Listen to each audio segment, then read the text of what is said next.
Hey everyone, it's David here, and I'm back again with another episode. And today I have Joyce. She's an English teacher. She works as an independent contractor, and she works with individuals that are going through different crises. So, Joyce, welcome to the show. Thank you. It's good to be here. So tell us a little bit about what you do in your occupation. In the business part of the work that I do, I am a conflict and crisis strategist.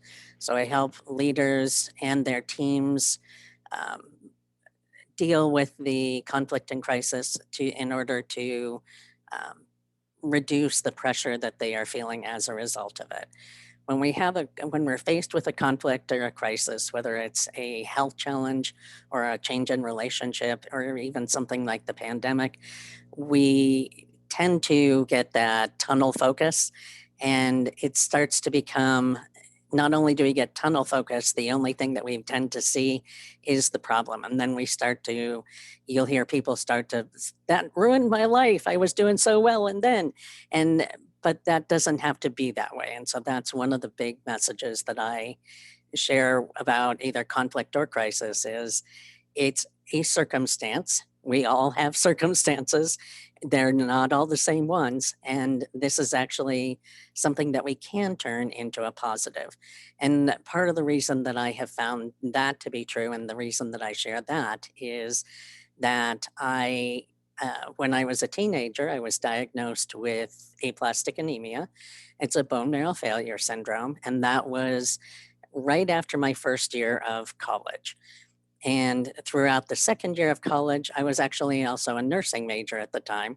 So I was doing more than the hands on experience, I was doing the full body experience of dealing with health challenges. And so by the end of the second year, I had been diagnosed with a second bone marrow failure syndrome. And that the key on that one was that now the bone marrow transplant wasn't the treatment of choice anymore.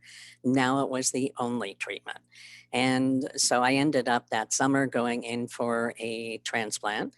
And that left me in isolation in a laminar flow unit for 3 months, and sterilized environment, sterilized food, no running water. It was like a really bad camping trip. That was very clean. And, Wow. but and part of the challenge for that was that the bone marrow does carry the immune system. And so that's why they have to crash the immune system, and hence the need for the laminar flow unit. The problem that I faced was that I ended up having graft versus host disease, and I also ended up with a whole slew of other severe complications that I wasn't expected to survive.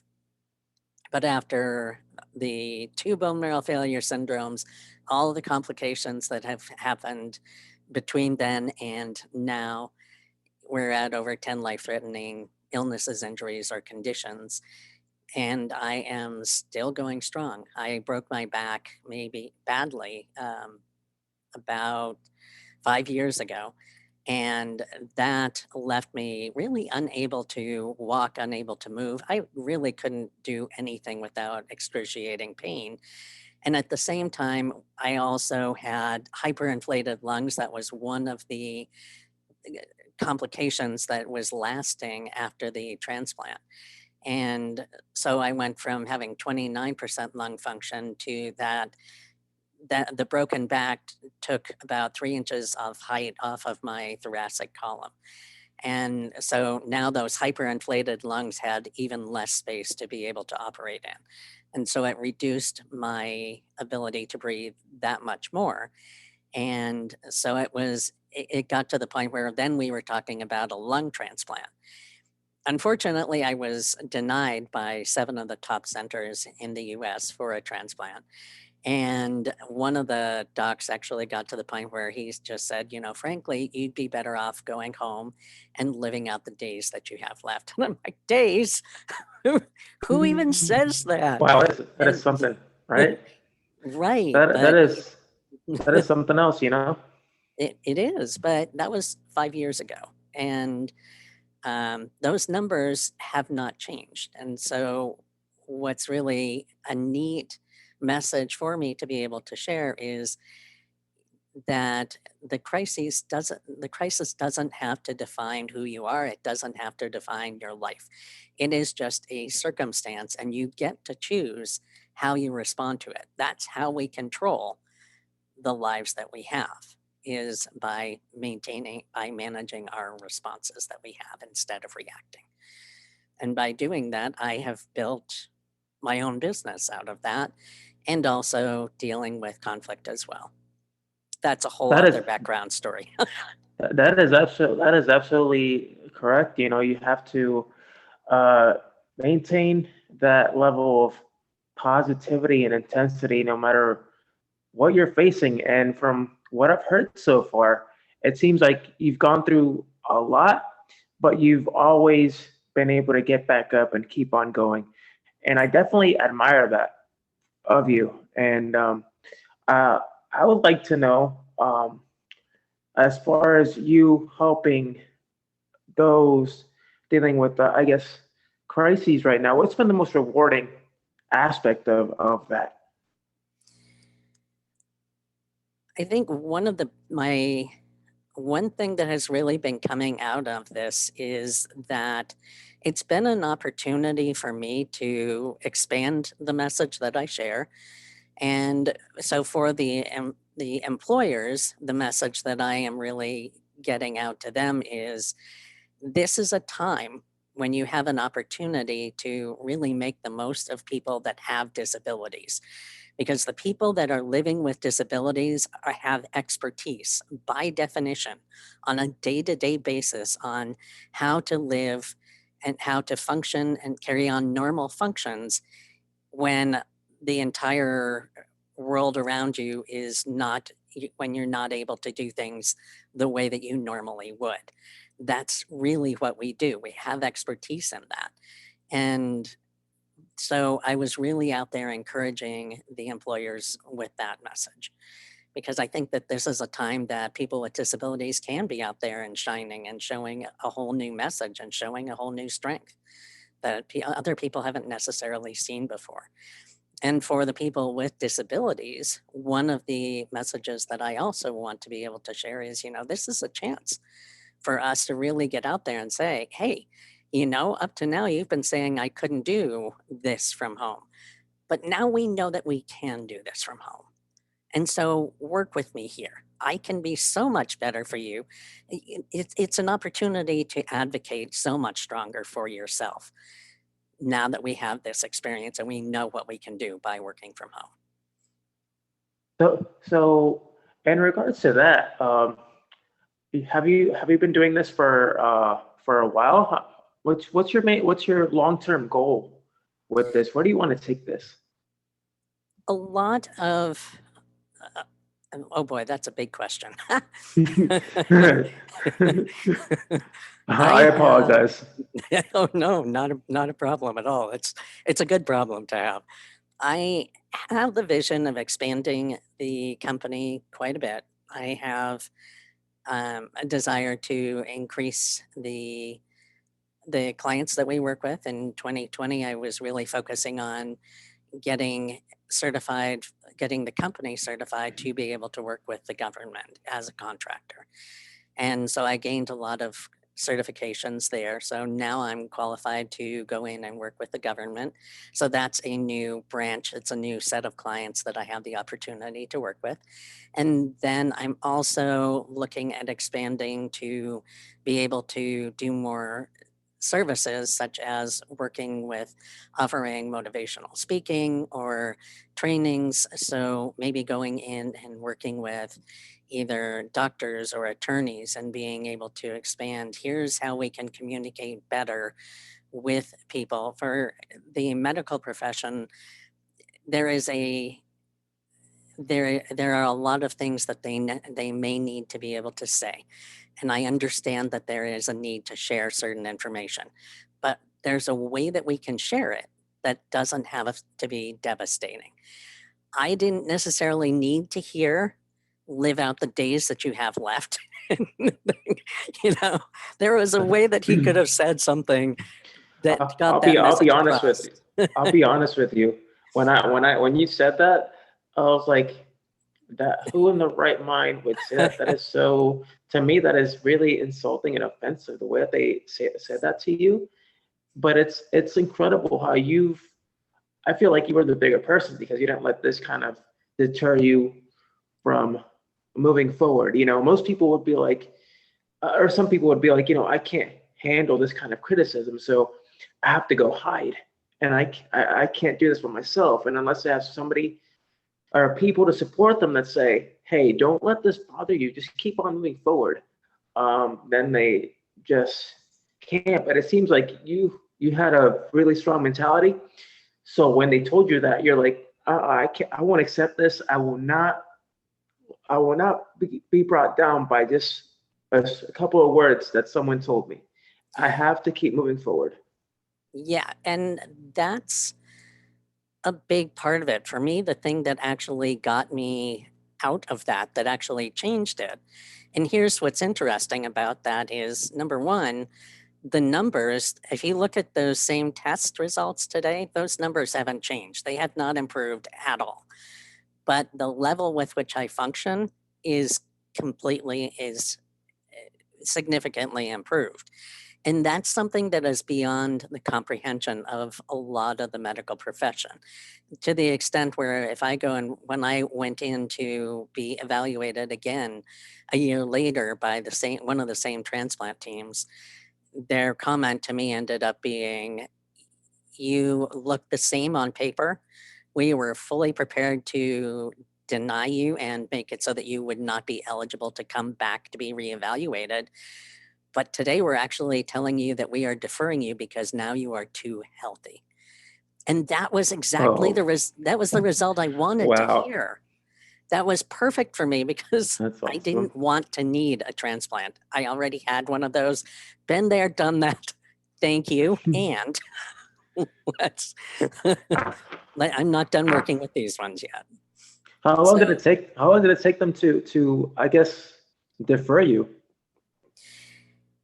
we did not go through the full testing, but what happened was that for me, they had enough baseline tests in place that, and they had also seen me in person and seen, I mean, at one point, one of the tests that they have you do is a 6-minute walk. And so you're walking the same pathway in the same area, the same as every other patient for 6 minutes. And even if you don't move at all, the clock is still ticking. And so the goal is to see how far you can go within that 6-minute time frame. And I took it as a challenge at that point because I showed up that day without needing oxygen. And the respiratory therapist that was doing this test with me wasn't confident that I was going to be okay. And so he had said, "I'm just going to carry this tank with me and we're all ready to go. So if you need it, we're going to just pop it on and you can continue on your way." So he was connected to me and we also had the oximeter going and everything.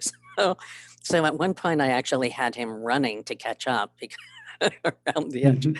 And it became a game for me. And so that was one of the things that I did. But the big thing that I think changed it for me was that at one point I realized that I actually was really upset about the idea of passing. I wasn't ready to go yet. And yet I was not living, I was existing. All I could do was be on the couch and I had to be one position I could be in because of the back where I could actually gain a reasonable level of comfort.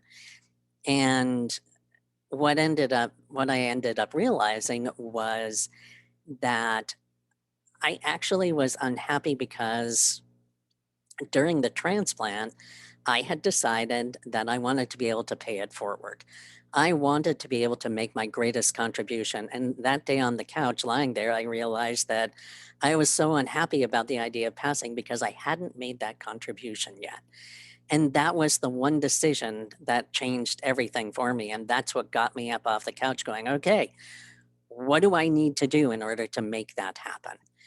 And and that's what I started doing. Every time that I hit a hidden obstacle, I was like, okay, what do I need in order to be able to work with that? And I found assistive devices and things that nobody had ever, that I had never seen before, I'd never heard of. But by asking the right questions, I was able to find what I needed and make it happen. I was able to find, for example, in one case early on, I had the oxygen tanks that I had to travel with, and I also wasn't strong enough to hold myself up, let alone carry oxygen tanks as well. And so I had to use a um, I had to use a walker. Well, walkers in general are relatively heavy. And if you have a back injury, such as seven broken vertebrae that I had, that they weren't able to operate on because they couldn't do that without the lung transplant, and they couldn't do the lung transplant without that surgery. And so, and they couldn't do those together. And so it was a matter of having to heal myself for both of those issues. And so I with the back injury, they were firm on the idea that you cannot lift anything that is more than 10 pounds. Well, walkers in general are more than 10 pounds. And That is very true.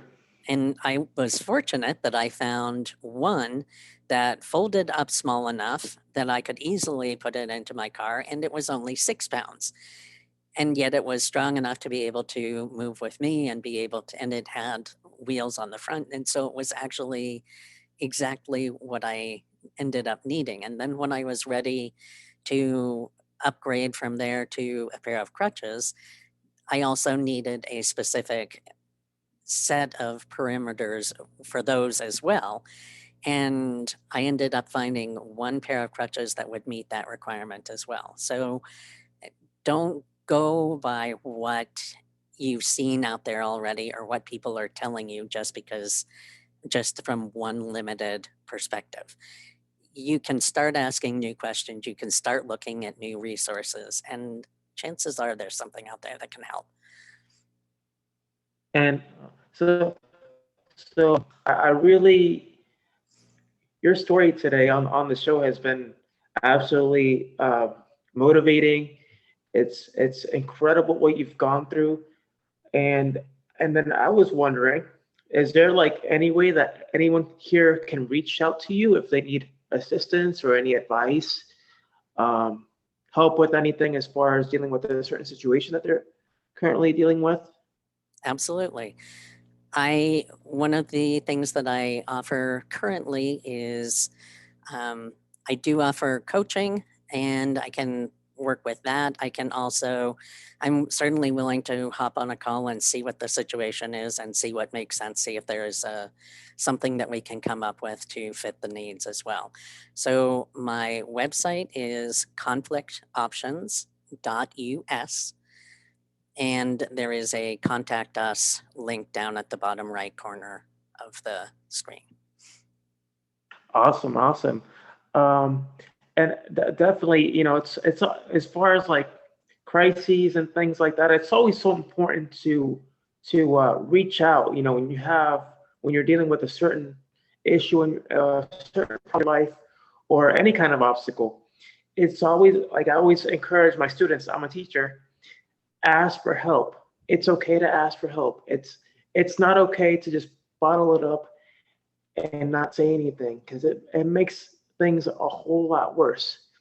Now, and also, like I say, it's okay to ask questions. Like if you're having a problem and you reach out to someone, you can ask, what can I do? What are some ways I can improve, and what are some ways that I can just move forward from this? I mean, it's always good to have somebody to lean on and talk to, and just let them listen to you, you know? It It is. I love that you are talking about asking for help because that actually we come to expect the idea that if you're asking for help, it means that you need help, and that means you are helpless and therefore you are weak. But that's actually not true. If we're asking for help, it means that we are vulnerable, and that actually is a strength. And that's one of my favorite messages to be able to pass on. And sometimes we start to question. I also volunteer at the crisis text line at times. And one of the big questions that we get is people will say, well, this isn't really a crisis, but, and I'm just like, well, that doesn't, you don't have to be having an earth shattering experience in order for it to qualify. The question is it holding you back right now? And there is no question that's too small or too big to be able to ask of somebody else. If a question is coming up, ask it. And sometimes when you ask it of a family member or friend, they may not, they may have the best of intentions, and yet they may have limited experience themselves. And so one of the things that we hear a lot is, oh, they don't understand. You'll try to have a conversation and they'll be like, you never want to do anything. Well, and Right. and it can be so frustrating, but that in a way is a crisis. We just need to learn how to communicate better with the people that are supporting us and vice versa as well. They deserve support the same as you deserve support, because they're one of my, when I, after I had the transplant, I met a person at a conference, that at the national conference for the Aplastic Anemia Foundation at the time it was called, and um, and we ended up dating, and he eventually ended up passing from that same Oh, disease that I had initially been diagnosed with, because he didn't have a match for the bone marrow. And so what I learned from that is that it's not, we think that it's easier to sit and watch somebody else go through something. But from my experience, having been the person going through and the person who's watching and supporting, in some cases, it's even more challenging for me to be the person supporting, because of the fact that our imagination is so wild and we so much want to be able to help. And so it can be helpful to have a person that's on the outside who is able to say, neither one of you is wrong, and being able to have a conversation. And sometimes it helps to be able to facilitate a conversation with both as well, to be able to improve the communication and the perspectives that everybody has.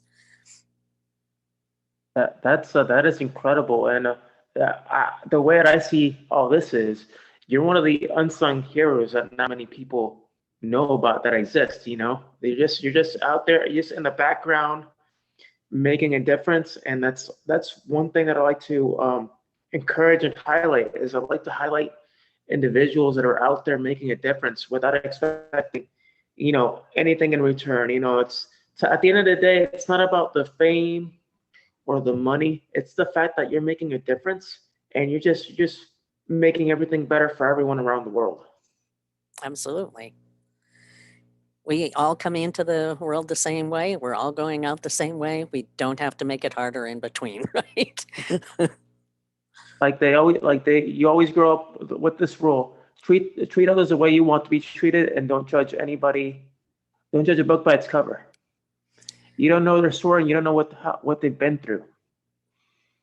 Exactly. Even if you have an identical twin, and even if you were raised exactly the same, had the exact same teachers, had the exact same experience, you have a slightly different perspective. Something is just different enough that there can be a completely different outcome from that. Well, Joyce, I definitely appreciate you sharing your story. It's motivating. I hope a lot of individuals they listen to this and they have a whole new outlook on life, especially if they're dealing with a situation such as yours. And I'm definitely looking forward to seeing what kind of impact you do and I'll be definitely cheering from you from the sidelines. That's for sure. Well, thank you. Thank you for having me on. It was fun having a conversation with you. You're welcome, and thank you. And everyone, this episode will be hopefully on YouTube. It'll be on iTunes, Spotify, wherever you guys listen to the show. I definitely appreciate your support. And remember, if I can do it, so can you.